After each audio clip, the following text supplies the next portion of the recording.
जी मुअज़्ज़ज़ नाज़रीन, आप सबको खुशामदीद कहते हैं प्रोग्राम ज़िंदगी सलाम में। और ज़्यादा बातें मैं नहीं करूँगी। फ़ोन लाइन पर हमारा राब्ता हुआ है हमारे अजीज़ भाई से, मीर इतरत हैदरी साहब से। जी हैदरी साहब, मेरी आवाज़ आप सुन रहे हैं? मैं सलाम अर्ज़ करती हूँ आपकी खिदमत में। वालेकुम सलाम रबाब बहन और तमाम नाज़रीन की खिदमत में भी खुलूस बड़ा सलाम। कैसे हैं हैदरी साहब, ठीक ठाक हैं आप?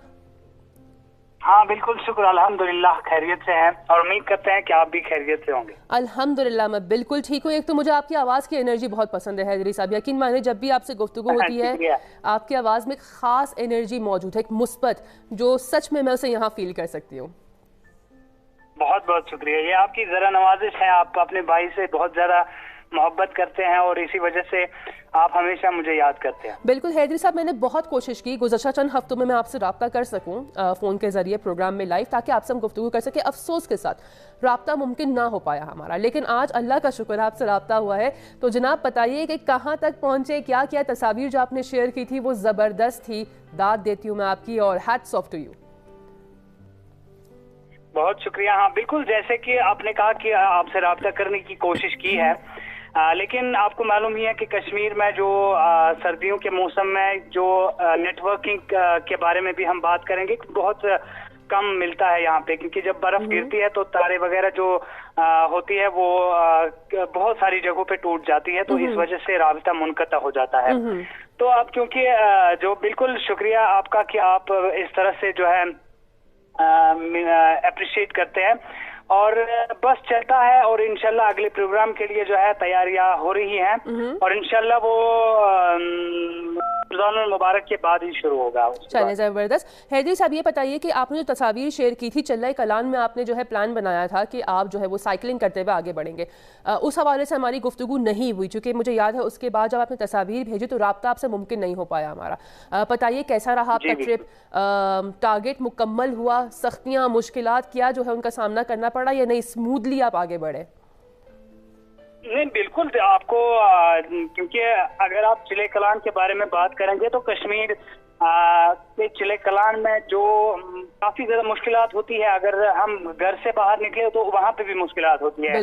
जब बारिश या बर्फ गिरती है तो वो जम जाती है और उस पर फिर फिसलन हो जाती है और चलना भी मुश्किल हो जाता है। और साइकिल तो ये अगर हम बात करेंगे कश्मीर के अलावा बाकी स्टेट्स के, अगर हिंदुस्तान के बाकी स्टेट्स की बात करेंगे तो वहां पे इस तरह से ऊपर चढ़ना नहीं होता है कि जिस तरह से कश्मीर में पहाड़ी एरिया है।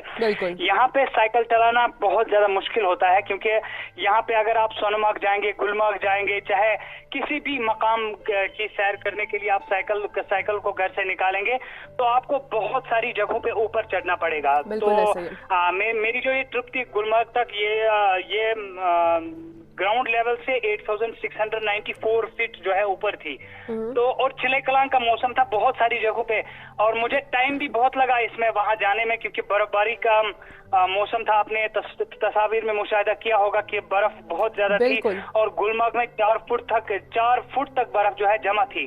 और टंगमर्ग से लेके गुलमर्ग तक जो रास्ता है वो 13 किलोमीटर का है, लेकिन ये 13 किलोमीटर जो है ये बहुत कठिन है, बहुत सख्त रास्ता है टंगमर्ग से लेकर गुलमर्ग तक।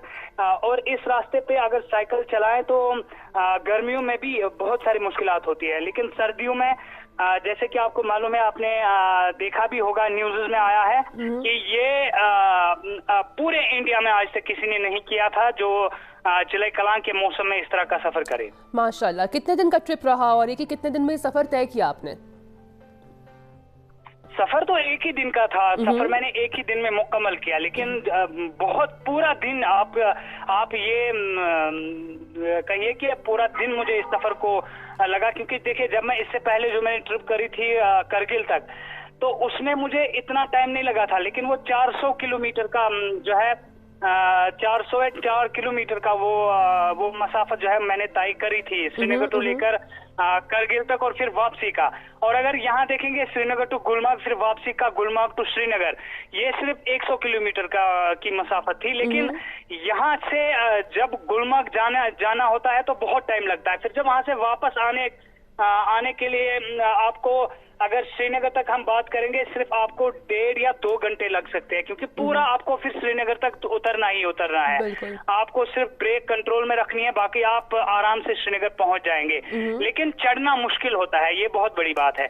इसलिए मुझे ये सफर तो एक ही दिन का था जो मुकम्मल हो गया। तो हैदरी साहब ये सवाल पूछना चाहूंगी, चिल्ला कलान का मौसम था, चढ़ाई थी, रास्ता जो है वो काफ़ी कठिन था, बीच में ऐसा नहीं हुआ कि छोड़ दो, ये जहाँ तक इतना तय कर लिया है, 5 किलोमीटर आ गए, रहने दो, आगे का रास्ता बाद में देख लेंगे या अभी फ़िलहाल तय नहीं करते, ऐसी कोई फीलिंग आई या नहीं आई, या आपका जो वो पैगाम जो है वो इतना बड़ा था कि उसने जो है आपको हिम्मत दी और आप आगे ही बढ़ते रहे? नहीं, देखिए, मैं आपको और तमाम नाज़रीन तक ये बात पहुंचाना चाहूंगा कि जब मैं किसी काम के लिए निकलता हूं तो रास्ते में चाहे जो भी मुश्किल पेश आए, मैं ये नहीं कहता हूं कि बस छोड़ दो, अब हो नहीं जाएगा, क्योंकि मैं कहता हूं कि चाहे अगर कोई भी कठिन काम क्यों ना हो, अगर इंसान हिम्मत करे, क्योंकि पहले भी आपको भी मालूम होगा कि मैं 6 महीने से इसके लिए प्रैक्टिस जो है वो कर रहा था, 6 महीने से प्रैक्टिस जारी थी।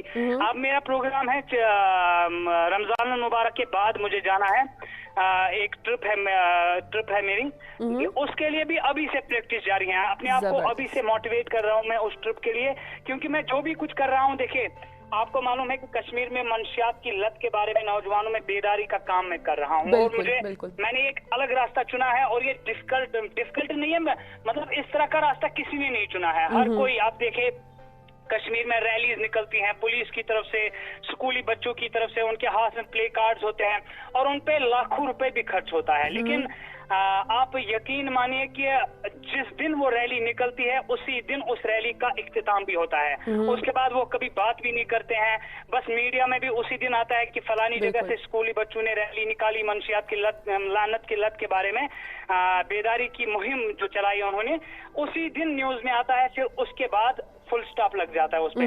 लेकिन मैंने जो ये रास्ता चुना है ये तब तक जारी रहेगा जब तक मेरी सांसें चलेगी, और इंशाल्लाह इसमें मैं मेरा ये काम है कि जितने भी नौजवान बिगड़े हुए हैं वो भी हमारे भाई है, और कश्मीर में न सिर्फ नौजवान लड़के बल्कि लड़कियां भी काफी ज्यादा तादाद में जो है मंशियात के आदी हो चुके हैं, और उन्हीं के लिए मैं जो हूँ, चाहे जिस रास्ते पे भी मैं जा रहा हूँ, और मुझे महसूस भी हो रहा है कि आहिस्ता आहिस्ता से इस पे नौजवानों में बेदारी पैदा हो रही है, क्योंकि देखिए अगर मैंने साइकिल चलाया, मैंने कोई अच्छा काम किया, लोगों के सामने ये पेश हुआ कि इस तरह का कारनामा किसी ने अंजाम दिया और साइकिल चलाया और इतना अच्छा पैगाम दे रहा है, तो मुझे देख के बाकी लड़के भी अब साइकिल चलाने लगते हैं और वो भी इसी तरह का कुछ करना चाहते हैं। यानी कि इसका मतलब ये हुआ कि बेदारी पैदा करने के लिए नौजवान आगे आ रहे हैं, और यही चीज है कि अगर कोई गलत रास्ते पे जा रहा है तो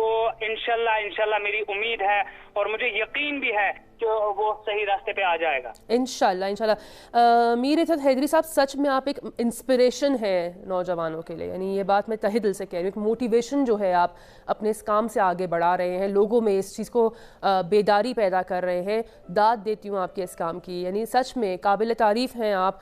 ये नहीं कि मैं इस प्लेटफॉर्म पर ये कह रही हूँ, अक्सर प्रोग्राम के बाद हमारी गुफ्तगू जब चलती है ऊपर ऑफिस में तो हमारे जो बाकी को वर्कर्स हैं, हत्ता मैं जो है उनसे आपके बारे में गुफ्तगू करती हूँ और मैंने तस्वीरें दिखाई हैं आपकी कि देखिए कि ये काम जो है इस शख्स ने अंजाम दिया और कितना नेक, कितना खूबसूरत काम। अल्लाह जो है वो आपकी तौफीकात में इजाफा करे। मैं तहे दिल से आपके लिए दुआ करती हूँ कामयाबी के दिन। जी, एक सवाल और पूछना चाहूँगी। जी देखिए, मैं आपको बताना चाहूंगा कि देखिए हर एक शख्स को अपनी अपनी जिम्मेदारी जो है वो लेनी चाहिए, कि जिस तरह से आपको जब हजरत इब्राहिम अलैहिस्सलाम के लिए आग तैयार की गई तो ऊपर से एक शहद की मक्खी आ रही थी तो वो उस पे पानी लगाती थी, जब उससे पूछा गया कि आप ये क्या काम कर रही हैं तो उसने कहा कि मुझे अल्लाह ने जितनी हिम्मत दी मैं वो करूंगी, लेकिन अब इस आग को बुझाना अल्लाह का काम है।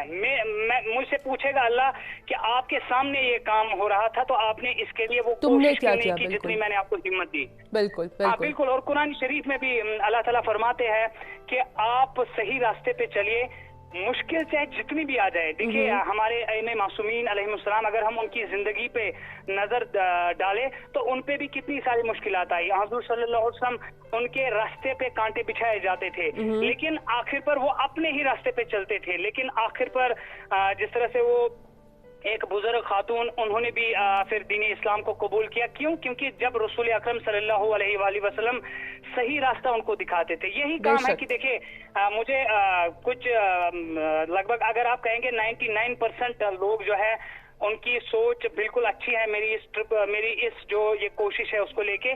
जो 1% गलत सोचते हैं, वो ये कहते हैं कि आप ये काम क्या करते हो, इतना सारा काम हो रहा है तो तब भी ड्रग्स बंद नहीं हो रहा है। लेकिन मैं कह रहा हूं उनको कि मेरी जितनी जिम्मेदारी है मैं वो निभाता हूं, और इंशाल्लाह आखिरी सांस तक निभाऊंगा। यकीनन। आखिरी सवाल पूछना चाहूंगी आपसे, और वो ये कि आपको मीडिया ने भी कवरेज दी, और ये कि कितनी आपकी हौसला अफजाई की गई खुद वहाँ के लोकल मीडिया के हवाले से, और बाकी मीडिया जो चैनल्स हैं या फिर प्लेटफॉर्म्स हैं, कितनी आपको कवरेज मिली इससे? हाँ बिल्कुल, पूरे जो इंडिया है, पूरे इंडिया से मीडिया ने कवरेज दी है, और अभी भी फोन कॉल्स आती है और कहते हैं कि आपने ये सब किया है, हम आपका इंटरव्यू करना चाहते हैं, और हम आपकी बात जो है लोगों तक पहुंचाना चाहते हैं। क्योंकि देखिए कुछ लोग चाहते हैं कि मंशियात जो है वो हमारे समाज में इस तरह के लोग रहे कि जो पूरा एक माफिया है इसके पीछे। यस, पूरा एक माफिया है इसी के पीछे के लोगों को जो है इस बुरी लत में मुब्तला करते रहे, वो एक अलग मौजू है। बिल्कुल बिल्कुल बिल्कुल, हाँ यही बात मैं कहना चाह रहा था आपसे। क्योंकि देखिए जिनकी सोच गलत होती है वो इंशाल्लाह, मगर हमें उनको छोड़ना नहीं है, हमें अपने रास्ते पे चलना है, और इंशाल्लाह अल्लाह ताला हमें हमारी जो है हौसला अफजाई करने वाला ऊपर जो अल्लाह ताला की जात है वो है। और यही चीज है कि पूरे मीडिया ने जो है कवरेज दी है। देखिए मैंने आपको इससे पहले भी अर्ज किया कि मैं अकेला कुछ कर नहीं सकता हूँ, कि जब आप लोग मेरी बात आवाम तक पहुँचाएंगे तो तभी लोगों तक पहुँचेगी, और लोग सोचने पे मजबूर हो जाएंगे कि इस तरह से भी हम कर सकते हैं। बिल्कुल। देखिए साइकिल बहुत सारे नौजवान चलाते हैं, बाइक चलाते हैं, गाड़ियां चलाते हैं, लेकिन अगर देखिए मेरा जो है, मैं इस पे एक प्ले कार्ड अपने साथ रखता हूँ, सेव ह्यूमैनिटी अवॉइड ड्रग्स, यानी नो टू ड्रग्स के बारे में मैं अपनी एक मुहिम चलाता हूँ, और लोग इसको सोचने पे मजबूर हो जाते हैं कि एक साइकिलिस्ट इस तरह से चल रहा है, तो ये पैगाम भी लोगों को दे रहा है। एक तो खुद भी इससे फिट है, दूसरा पोल्यूशन से भी हम इससे बच सकते हैं, कैलोरीज बर्न कर सकते हैं, बहुत सारे फायदे भी हैं, और ये सबसे बड़ा फायदा जो मैं लोगों में बेदारी की मुहिम जो है वो चला रहा हूँ। और यही क्योंकि मैं बहुत ज्यादा, मैंने आपको इससे पहले भी अर्ज किया कि बहुत ज्यादा तादाद जो है कश्मीर में इस वक्त नौजवान लड़के और लड़कियों की हैं जो मंशियात की लानत में मुब्तला है, और इंशाल्लाह आप सबकी मदद से इसको खत्म करने में हम कामयाब हो जाएंगे। इंशाल्लाह मेरी नेक तमन्नाएं, मेरी दुआएं हमेशा आपके साथ हैं, और एक यकीनन सब उन लोगों की जिनमें आप ये बेदारी पैदा कर रहे हैं। यानी सच में बहुत ही खूबसूरत काम है आपका। मीर इतरत हैदरी साहब, तहे दिल से आपका शुक्रिया अदा करती हूँ, अपना कीमती टाइम आपने प्रोग्राम में जो है हमारे साथ शेयर किया, और ये कि अपने नुकात या आपका तजुर्बा जो रहा इस हवाले से आपने शेयर किया, मैं आपका शुक्रिया अदा करती हूँ। जी, ये थे मीर इतरत हैदरी साहब, और मैं इनका शुक्रिया अदा करती हूँ। बहुत ही ज़बरदस्त गुफ्तगू रही इनके साथ, और यकीनन इनका शुमार उन नौजवानों में है जो समझते हैं अपनी ज़िम्मेदारी को, और ये कि इससे पहले भी इन्होंने इस काम को अंजाम दिया, नहीं कि पहली बार ये काम हो, लेकिन इस बार और थोड़ा जो है वो कह सकते हैं कि मुश्किल था, क्योंकि इन्होंने जिस टाइम पीरियड का इस्तेमाल यहाँ पे, या कह सकते हैं कि जिस टाइम पीरियड का जो है इन्होंने इस काम को शुरू किया है वो चिल्लाए कलान, यानी सर्दियों का पीक टाइम था, उसमें इन्होंने इस काम को अंजाम दिया। तो मैंने देखा है कि मुख्तलिफ प्लेटफॉर्म्स के जरिए इन्हें कवरेज दी गई है।